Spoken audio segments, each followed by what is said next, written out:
So we wanted to talk a little bit today about Imam Wali Akram, who was born 1904. He was born 1904 in Bryan, Texas. He went at age 14. He studied engineering at Prairie View College. The things he made a patent for was a Reese coupler.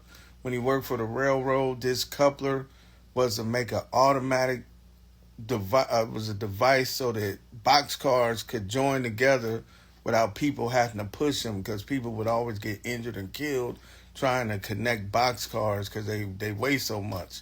So that automatic coupler was a boom and it became a standard for the worldwide train industry. But he didn't get rich off of it because, he was an American black man. But it gave him enough resources so he could move to St. Louis. When he got to St. Louis, he met a man named Ahmed Dean, who was an African-American convert. Ahmed Dean was an African-American convert to the Ahmadiyya movement in Islam. And, the Ahmadiyya movement, it still exists. It came from India. They follow a man named Ghulam Ahmed. And, they came to America before the Nation of Islam and after the Moor Science Temple. So the streams of Islam for African American converts really go through either the Ahmadiyya movement or the Moor Science Temple, or some form of both. The Nation of Islam was like a joining of these two movements. They have roots with Ahmadiyya Islam, and they also have roots with the Moor Science Temple. And so Walter Reese Griggs moved to St. Louis. He became a Muslim under the Ahmadiyya teaching.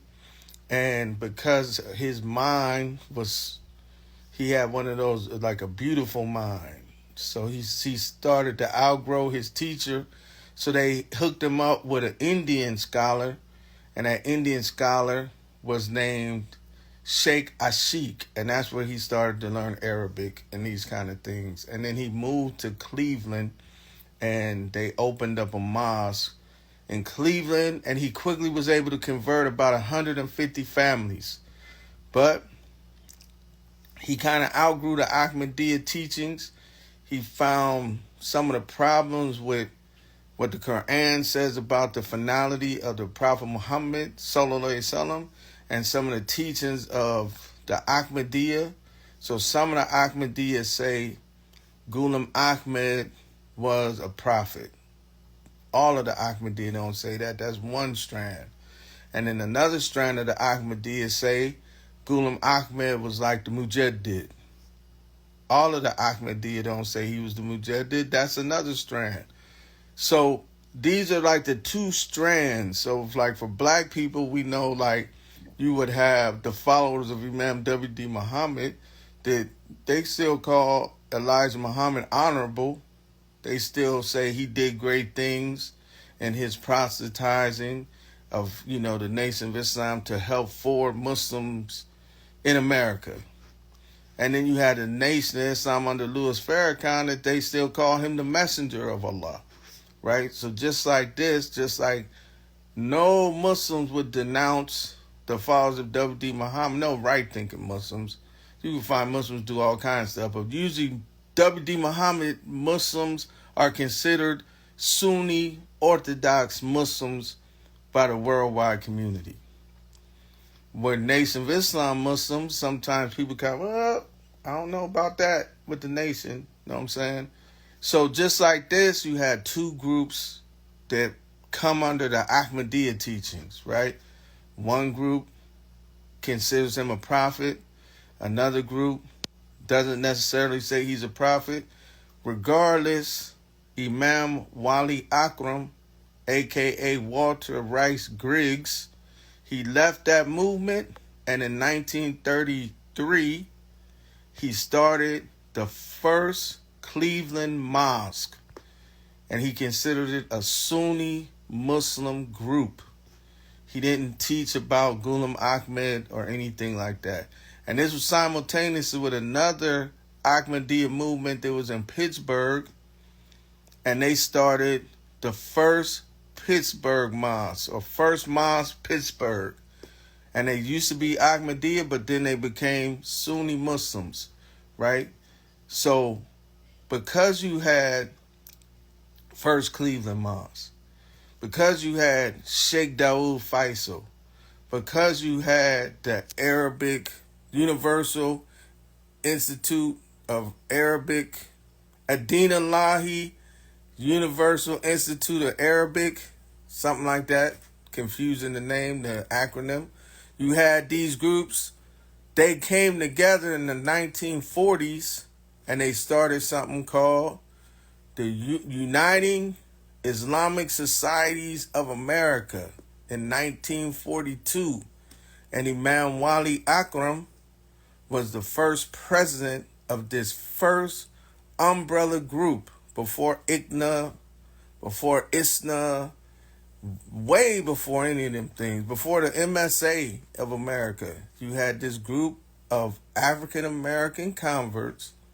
They came together in an umbrella group to represent the interests, and they came up with a 10-point plan. These brothers was organized. But I mean, they were still a black group, so they didn't last past 1946. But the point that is being made is these brothers was serious, and the methodology that Muslims understand when you go to a masjid for years, when you go to any city, you would go to it would be a masjid, a grocery store with halal meat, and that masjid would have a weekend school for the kids. This was like a nationwide trend in America for Muslims for years, and this was started by Imam Wali Akram. First Cleveland Mosque was a halal grocery. It was a masjid that did Juma prayer on Friday when most immigrants was discussing whether or not they could change Juma to Sunday. Man, Wali Akram was like, no, Juma is on Friday, man. And also, he had a weekend school for the kids. And if you're as old as me and been Muslim as long as me, you know that every house, every Muslim house would have a few things in it. One thing they would have in it was a Yusuf Ali translation of the Quran. This was the predominant translation for black folks. Another thing they would have in it might be a book like Towards Understanding Islam or The Religion of Islam, one of these kind of books. Another thing that they might have in it might be, or definitely would be, they would have a book called Arabic Made Easy.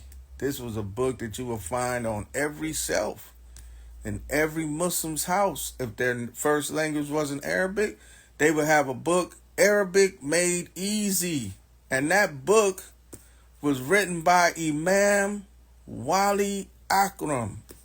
And all of the years that I saw that book, I never knew that book was written by a black man in the 1930s. He wrote a book, Arabic Made Easy. I mean, you see Arabic for Dummies. You won't find his book, Arabic Made. I'm sure that's out of print at this time.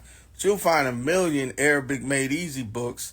But the first one, written in the English language, was written by Imam Wali Akram. And Imam Wali Akram, when he died, his family was in the hundreds. Originally, he recruited 150 families for his mosque in Cleveland. 150 families in the 20s and 30s. By the 40s, 200 or more families practicing Islam in America. We never hear about this brother. We never hear about this brother. unless you're from Cleveland. Know what I'm saying? And he made Hajj twice. He made Hajj twice. He made Hajj in like 1956, and then he made Hajj in 1984. So he made Hajj in the 50s. We never hear about this brother. Know what I'm saying? He started an umbrella group for Muslims in America. African American Muslims, we got manna now. We had a group way back then in the 40s. Before ISNA, before IGNA, it's not like a competition, but I'm saying like when the history is written, why don't we hear about the United Islamic Societies of America? And when he died, he had 75 engineering patents and 50 plus inventions that he had patented at the time of his death. The man was a one of a kind. Imam Wali Akram, Cleveland First Mosque, Masjid Awwal, the first mosque. Don't get none of the credit.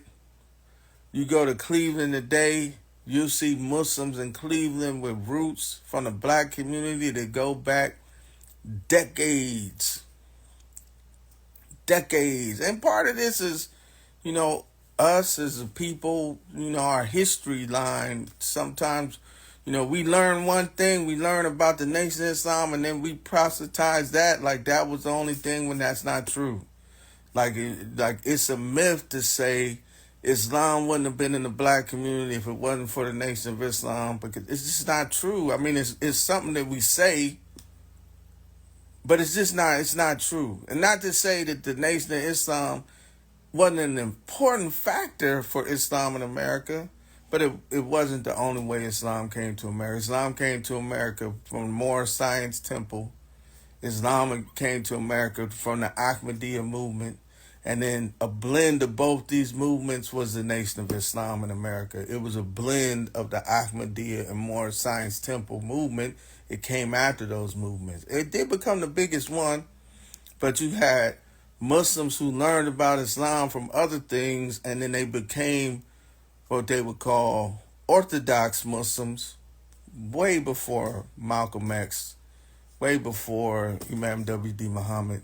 There was Muslims in America practicing Islam since the 20s and the 30s and the 40s.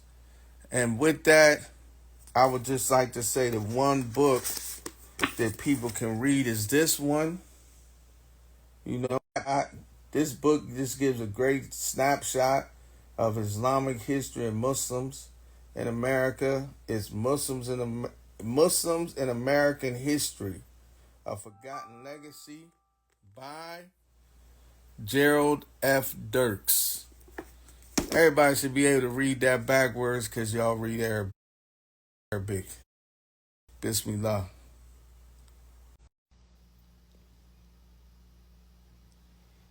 Bismillah. Back.